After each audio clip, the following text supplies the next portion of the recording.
কোথায় সাতক্ষীরা আর কোথায় কক্সবাজার। আলহামদুলিল্লাহ আল্লাহ তাআলা কবুল করছেন, আমি চলে এসেছি। হয়তো এটাই আমার সাগরের বুকে শেষ নামা। আল্লাহর প্রিয় বান্দা হইলে দুনিয়ায় আপনার প্রতিষ্ঠিত কনফার্ম, আর আখিরাতে জান্নাত কনফার্ম। হ্যাঁ, আপনি বলছেন গুনাহ করেন, তারপরে কিভাবে সালাত পড়লে আপনার কাজে লাগবে।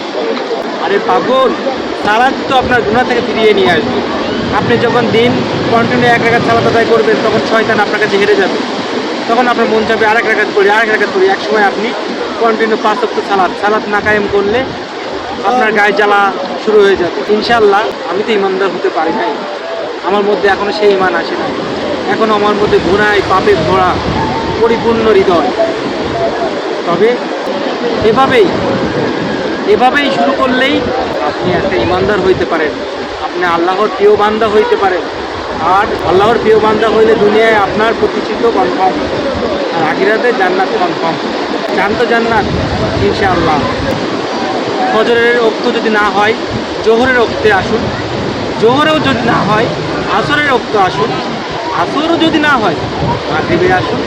মাগরিবে যদি না হয়, সকল কাজ শেষে আপনি এশার সালাত, কোনো বেতের পড়তে হবে না, সুন্নত পড়তে হবে না, শুধু এশার 4 রাকাত সালাত কায়েম করুন। ইনশাআল্লাহ তার উসিলায় মহান আল্লাহ তাআলা আপনাকে অনেক শীর্ষে পৌঁছে দিবেন। ওয়ালাইকুম রহমতুল্লাহ। আলহামদুলিল্লাহ আল্লাহ তাআলা কবুল করছেন, আমি চলে এসেছি। চাইলে কিন্তু আপনারা পারেন। এই যে সাগরের পানি ভালোবাসা দিচ্ছে, দেখতে পাচ্ছেন। বিশেষ করে বলবো যে আপনাদের সবাইকে সাগরে আসতে হবে তা কিন্তু না। যার যার সামর্থ্য অনুযায়ী রাস্তায় হাঁটতেও পারেন।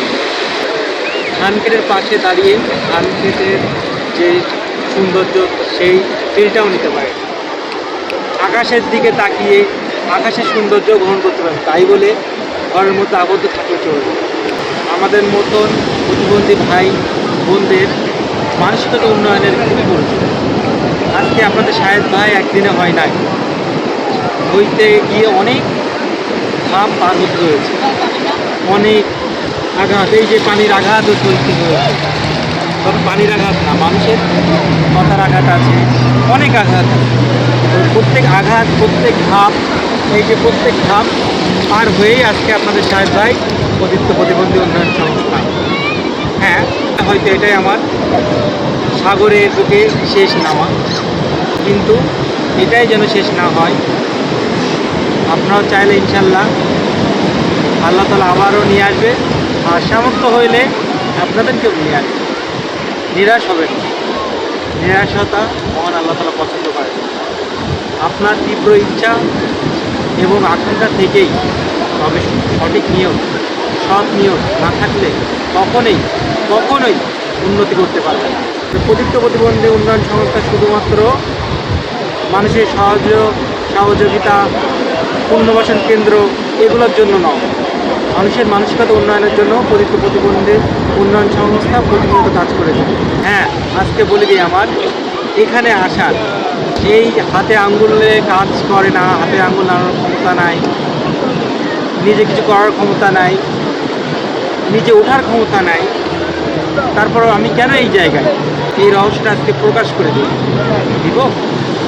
দিচ্ছে। কিন্তু আলহামদুলিল্লাহ আমার প্রখর ইচ্ছা এবং নিয়ত, আর তার থেকে বড় কাজে লাগছে আমার সালাত। 5 ওয়াক্ত সালাত কায়েম করি, আলহামদুলিল্লাহ। অন্যায় করি, প্রতিনিয়ত অন্যায় করে যাচ্ছি। কেন, আমরা মানুষ, আমাদের ভুল হবেই। চোখের অন্যায় আছে, মুখের অন্যায় আছে, কথায় কাজে কত না ভুল করে থাকি। সব ভুলের শীর্ষে সালাতের ওসিলায় মহান আল্লাহ তাআলা আমাকে এখানে নিয়ে আসছে। আপনি যদি 5 ওয়াক্ত না পারেন, নতুন কেউ হন, আপনাকে দাওয়াত দিব, দিনে 1 ওয়াক্ত সালাত কায়েম করুন। ভালো থাকবেন, আবার দেখা হবে কোনো এক সময় ইনশাআল্লাহ। আসসালামু আলাইকুম ওয়া রাহমাতুল্লাহি ওয়া বারাকাতুহু। আল্লাহ হাফেজ।